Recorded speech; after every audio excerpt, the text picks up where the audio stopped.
Şimdi dostlar, ne iş yaparsak yapalım. Ne iş yaparsak yapalım, her işin başında hep bir insan var. Evlenseniz de bir insan var, çocuğunuz olsa da bir insan var, arkadaşlık yapsanız da bir insan var, çalışanlarınız var, müşterileriniz var, patronlar var. Her yerde insan en önemli faktör. Doğru mu arkadaşlar? Ve işin en zor konularından bir tanesi de işinizi yönetebilirsiniz. İşinizi çok da iyi yapabilirsiniz. Ama dünyadaki en zor iş insanları yönetmek. Özellikle bu müşteriniz olabilir, çalışanlarınız olabilir, evdeki eşlerimiz olabilir. Aranızda eşini yönetebiliyorum diyen var mı? Öyle bir babayit erkek var mı aranızda? Ben eşimi yönetiyorum abi, ben ne desem yapar filan diyen var mı aranızda? Siz diyebilirsiniz, biz erkeklere sorduk. Siz bekar mısınız? Elinizi kaldırdınız da. İkna ediyorsun. Ne diyorsun? Hanım sen ne diyorsan doğrudur mu diyorsun yani en sonunda? Nasıl ikna ediyorsun? Abi bir dahakine sen konuş. Burada rica ediyorum, ben öğrenmek istiyorum ya. Şimdi beraberce neyi göreceğiz biliyor musunuz esasında? Hakikaten hayatın içinde kendimiz dahil, dünyadaki en değerli varlık olan kendimiz dahil, acaba kendimizi, işimizi, çalışanlarımızı ve müşterilerimizi acaba nasıl hep beraberce doğru bir amaç için, kendi işimiz için nasıl yönetebiliriz? Hatta aile şirketlerinde ikinci nesil, üçüncü nesil çocuklarımızın bir şekilde olaya daha iyi konsantre olması için Üstad çok güzel şeyler anlattı ama aynı zamanda da iknaya ihtiyaç var. Çünkü dışarıda insanların devamlı olaraktan farklı bilgiler alıyorlar, görseller alıyorlar, konuşuyorlar, okuyorlar, araştırıyorlar. Yanlış doğru birçok yere gidebiliyorlar. Biz acaba bunu nasıl değiştirebiliriz? Önce nereden başlamak lazım? Bir kişi eğer bir şeyleri değiştirmek istiyorsa önce nereden başlaması lazım? Kendimizden başlamamız lazım. Çok önemli. Eğer biz kendimizi ne kadar iyi değiştirebilirsek esasında o ölçüde de her şeyi değiştirebiliyoruz. Bir şey söyleyeyim şimdi. Siz hiçbir şekilde satabileceğinize, yapabileceğinize inanmasanız, her sabah dükkanı öyle açsanız, bugün işler çok kötü gider, hiçbir şey olmaz abicim deseniz, o dükkan bereketli ve çok güzel ilerler mi? İlerlemez. Demek ki insanoğlu esasında devamlı olaraktan kendisiyle ilgili. Peki öyle bir şey var ki hepimiz bütün gün boyunca çalışıyoruz. Günde 8 saat, 10 saat çalışıyorsunuz, 12 saat çalışıyorsunuz. Hatta geçen arkada otururken böyle bir saat evvel, vallahi babam sabah 7'de geliyor dedi, akşamın 11'inde çıkıyor dedi, biz 9-10'dan önce geliyoruz dedi bir kardeşim oradan. Belki hakikaten babalarıyla çalışanlar varsa onlar daha uzun çalışıyorlar. Hatta oradan hiç ayrılmıyorlar. Şimdi bir şey var. Günde 10 saat, 12 saat çalışıyorsunuz. Haftanın 6 günü, belki 7 günü çalışıyorsunuz. Hepiniz çok yoruluyorsunuz. Ve haklısınız. Şimdi ben ne yapabilirim? Buradan başlamak lazım. Eğer bir şekilde sizde bir şans varsa, babanız bu işi kurduysa ve getirdiyse, işiniz daha zor. İşi kuran, bilen ve çok iyi anlayan berabersin. Yaşına bakmayan bir adam var şu anda orada. Hem babana kendini ispatlayacaksın, hem babanı geçmeye çalışacaksın. Aman dikkat, çok fazla geçmeye çalışmayın, bilinçaltı bir kıskançlık çıkar. Bunu da dengeleyeceksin. İnanılmaz bir tablo var. Ve bir şekilde senin orada kendini göstermen lazım. Emin olabilirsiniz ki çok insanla çalıştım ben bu zamana kadar şirketlerde. Bütün sizler gibi başarılı iş adamları, değerli insanlar, işlerini kuran insanların hep sorarım böyle. Niçin çalışıyorsunuz? Daha çok para için derler. İnanmıyorum ben ona. Hiç inanmıyorum. Aynı soruyu beraber çalışırken Ali Sabancı'ya da sormuştum. Yani ömür boyu çalışmasına paraya ihtiyaçları yok. Geçen hafta Bursa'daydım. Çok zengin, fabrikalı olan bir iş adamına danışmanlık veriyorum. Orada da aynı soruyu sordum. Üstad dedim, sabahın 7'sinde niye buradasın? Para kazanacağız diyor. Abi dedim, ömür boyu para kazanmasan 4 sülalene de yeter mi?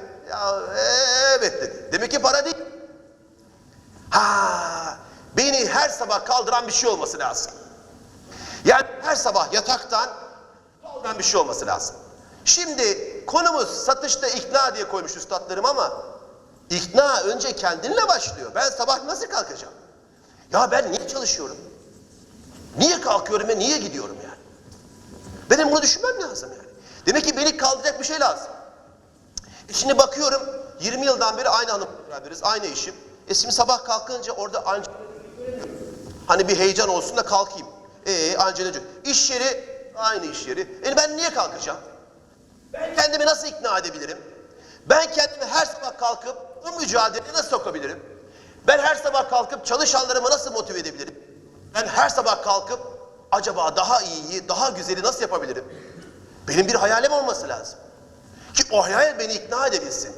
O hayal bana güç ve enerji verebilsin. Eğer bu yoksa o zaman hayat demin konuşmuş olduğumuz gibi yemin ediyorum çok para da kazansak yavaş yavaş devam edecek. Bir gün 20 yaşındayken bir Amerikan şirketine başvuru yaptım. Çok zor şartlarda. Çünkü bana sordu şimdi oradaki müdür. Dedi ki senin İngilizcen var mı dedi. Ben de şöyle düşündüm. Yes dedim ondan sonra. Başka dediler. No dedim. Başka bir kelime. Şu anda yok ileride olacak dedim yani. Çok güzel oğlum dedi bana. Peki dediler sen ehliyetin var mı? Dedim daha yaş 19,5. O da bir gün olacak dedim yani. O da olacak. Çok güzel oğlum dedi. Askerlik o da olacak dedim. Çok güzel. Üniversite bitti mi? Az kaldı 3 yıl var dedim yani. Bana şöyle baktı dedi ki sen şimdi git 10 yıl sonra geri gel. Neyse ben o duvarların hepsini geçtim bir şekilde oraya girdim. Ya kardeşim ben memur ailenin çocuğuyum. Öyle bir maaş verdiler ki ben o maaşı imzaladım işe girirken ben onu yıllık zannettim. Bayağı ciddi bir paraydı yani işe girerken. Anam ay başına bir verdiler bana. Dedim böyle bütün maaş yıllık mı veriyorsunuz? Yo dediler bu aylık maaş. Hepsi dedim benim mi bu paranın? Hepsi senin. Aman Allah'ım. Yani babama söyleyemem yani. Babama söylesem adamcağız bütün parayı alır bize bir şey kalmaz. Oğlum sen parayı yersin diye. Çok büyük para. O çok büyük parayı aldım peki ne yaptım? 6 ay sonra bankaya gittim. Kredi çektim. Çünkü 6 ayda o parayı alıştım. Masraflarım arttı. Olaylar arttı. Arabayı değiştir, araba bilmem ne al, onu yap, bunu yap. Taksine gir derken o para yetmedi. Demek ki para hiçbir zaman için yeterli bir araç değil. Ne kadar kazansan da daha fazlası gelmesi için koşturuyorsun. O zaman bana bir şeyler lazım. Benim hayalim olması lazım. Bunda hemfikir miyiz? Aynı fikirde miyiz? Süper arkadaşlar. O zaman şimdi bir şey söyleyeceğim. O zaman ben kendimi nasıl ikna edebilirim? Çünkü ben kendimi ikna edebilirsem çalışanlarımı ikna edebilirim. Ben kendimi ikna edebilirsem müşterimi ikna edebilirim.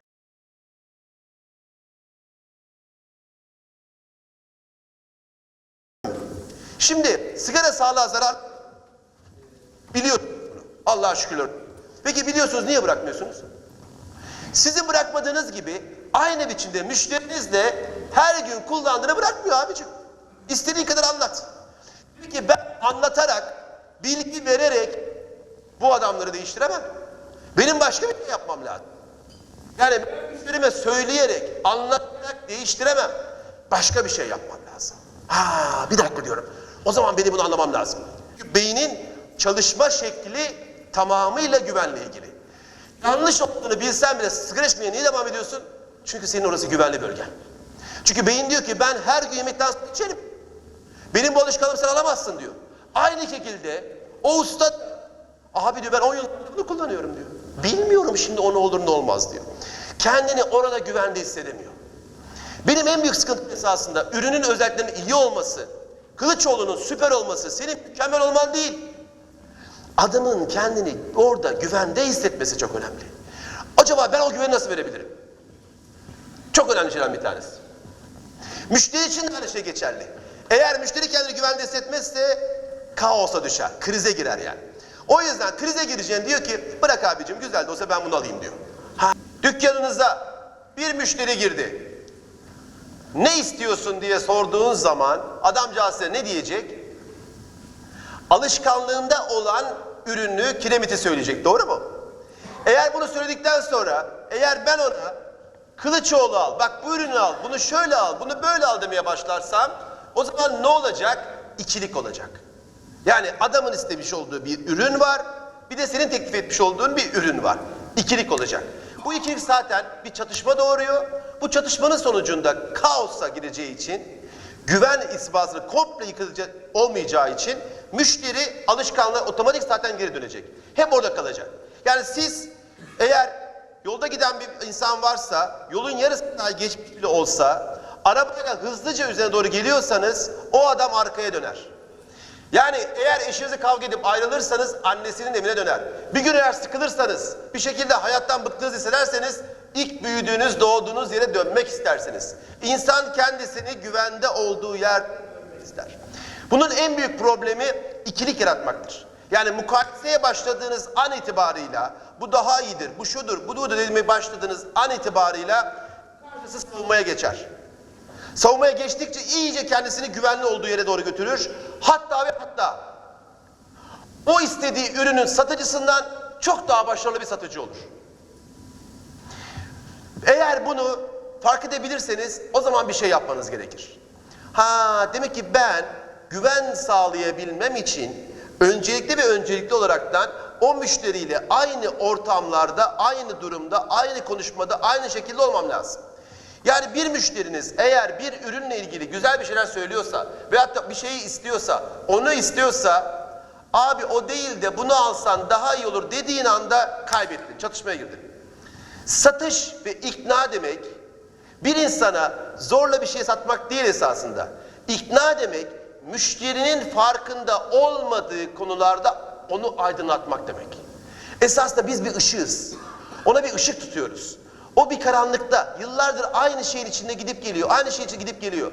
Işığı tuttuğun anda adam bir şekilde aydınlanacak ve gerçekleri görmeye başlayacak.